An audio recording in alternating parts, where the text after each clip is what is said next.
bertanya kan waktu itu sempat ke tempatnya pertemuan Adam dan Hawa, yang nyetir itu orang, kalau boleh cerita sedikit ya, sedikit tapi banyak gue nggak tahu deh, pokoknya intinya sedikit deh.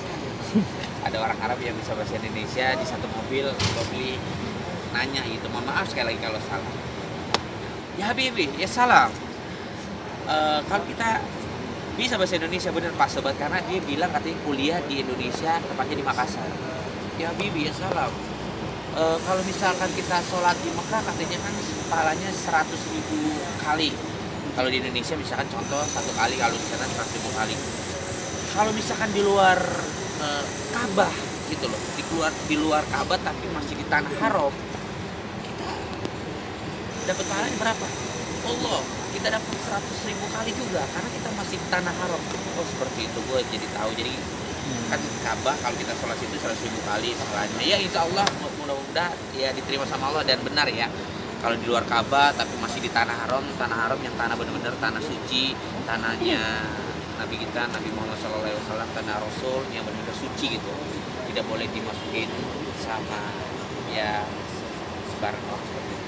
Doa apa? Di lillahi ta'ala Bang Uli cuma minta kayak panjangkanlah umur hamba dan kedua orang tua hamba, sehatkanlah badan hamba, terutama sih sehat sih. Kalau kita udah sehat kita melakukan apapun juga bisa gitu loh.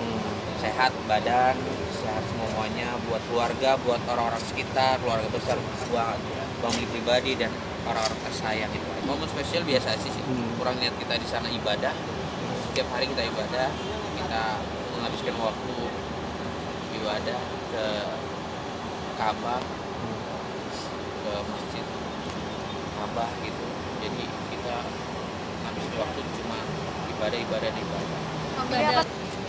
Gue sempet berpikir, ya Allah, oh ternyata di tanah haram seperti ini banyak orang berbondong-bondong, sikut-sikutan, cempet-cempetan, minta tolong sama kayak, mohon maaf ya kalau salah, mohon maaf, kayak tentara-tentara menghanya minta tolong sampai kayak gini, mohon untuk sholat ke Ka'bah, karena sholat di Ka'bah itu orang-orang yang dimuliakan sama Allah katanya seperti itu, dan pahalanya lebih dan lebih lagi. Makanya orang-orang tuh bercepet-cepetan, tuh sampai melihat speechless nih ya. Gue aduh beneran gue terharu nih cerita. Gue melihat Ka'bah ya Allah, karena gue baru pertama kali norak mungkin ya, norak dan nggak apa ya, nggak habis pikir dengan melihat Ka'bah yang masya Allah sangat-sangat luar biasa. Kita ngeliat Ka'bah aja katanya dapat pahala gitu. Gue terenyuh lihat Ka'bah, orang-orang berdesak-desakan ingin sholat di sana, ingin sholat di kawasan Ka'bahnya, bahkan di pelatarannya juga banyak orang yang sholat di sana berbondong-bondong dari rumah, dari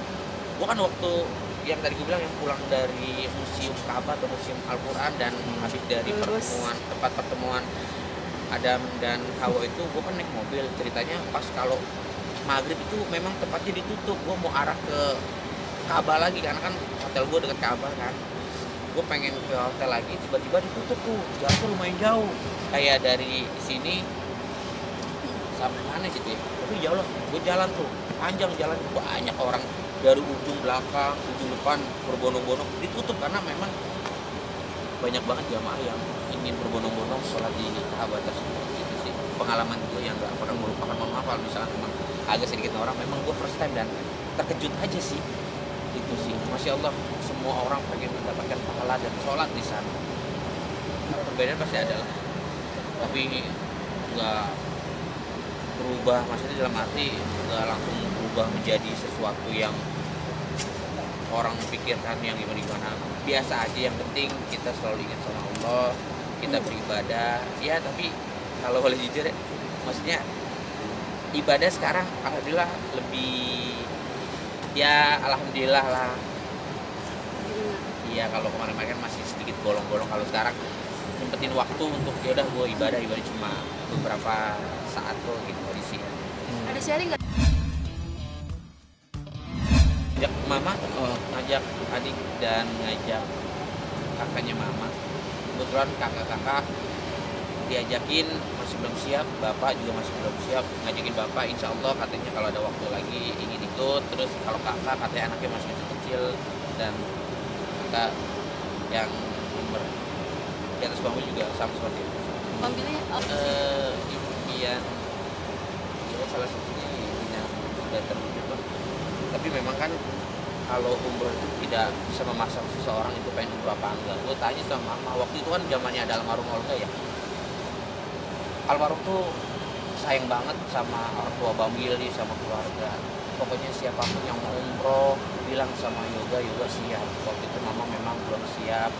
Nah ketika almarhum memang meninggalkan kita semua, mama tuh kayak pengen Bang Willy dengar segelintiran. Akhirnya begitu punya rezeki, dibilang sama mama, mau apa mau ya kalau bisa bilang mau uang atau mau seperti apa, kata mama nggak mau apa-apa lah, yang penting mau umroh. Akhirnya mama udah siap dan udah mau. Tujuan umroh pengen doain almarhum, yang paling penting keluarga dan diri sendiri. Umrohin almarhum, alhamdulillah. Umrohin almarhum Olga Sabu, almarhum Olga Sabu Surabi Nur Rahman, alhamdulillah. Umrohin almarhum. Deal segitu. Yang penting niatnya umroh lah bro, mau pesawatnya pinter dia mau gua duduk di sayap, mau duduk di atas genteng atau penting gua dari hati niatnya umroh. Gua sih nggak memikirkan tempat duduknya ekonomi murah atau enggak segala macam. Dan jam-jam buat mamanya El, karena mama El apa ya kalau bisa bilang lagi sakit, jadi buat doain buat mamanya lagi sakit. Gue minta air jam-jam, terus minta wangi-wangian untuk sholat, kan mamanya El sholat ya, akhirnya gue kasih ya, gue bagi-bagi lah airnya karena kan gue nggak bisa bawain oleh-oleh selain air jam-jam sama wangi-wangian untuk sholat. Jadi sebelum umroh kan gue udah bilang, sayang, dia kan waktu itu kan nganterin gue kan ke bandara. Nanti kalau misalkan pas aku umroh, kan katanya 40 hari aku masih ya malaikat masih ngikutin aku segala macem lah. Terus kita tahu balik kita nanti kalau ketemu ya ketemu via handphone, di WhatsAppnya, kamu di mana? Aku susul ya, potong rambut. Terus sekalian aku minta air jadi, ya udah ketemu lagi. Gak, terus pas di mobil kangen gak sama aku? Gue dicium, batal gak sih? Ya udah gitu aja. Itu banyak perubahan dari El sendiri, alhamdulillah. Sekarang lebih dewasa, lebih baik dari yang sebelumnya. Yang restu sih itu tergantung dari mama. Kalau untuk El sendiri terhadap orang tua gue sangat nice, dan keluarga besar gue menjamu El juga sangat-sangat baik lah. Karena keluarga gue tidak pernah yang namanya memilah-milih sosok pasangan gue seperti apa, karena dia tidak pernah mau cari pusing soal pasangan gue. Yang penting anaknya baik, anaknya bahagia, mencari pasangan sama siapapun dia sok jalani seperti itu aja. Karena kan memang kalau boleh jujur banyak ada komentar tentang ya beda agama gue sama El. Yang penting kita saling menghargai agama masing-masing, tidak menjatuhkan, tidak menjelekan. Yang penting saling menghargai, itu yang diutamakan. Nanti jodoh seperti apa kedepannya biar apa yang atur. Kalau menurut gue pendapat gue seperti itu. Makasih ya, gue tungguin.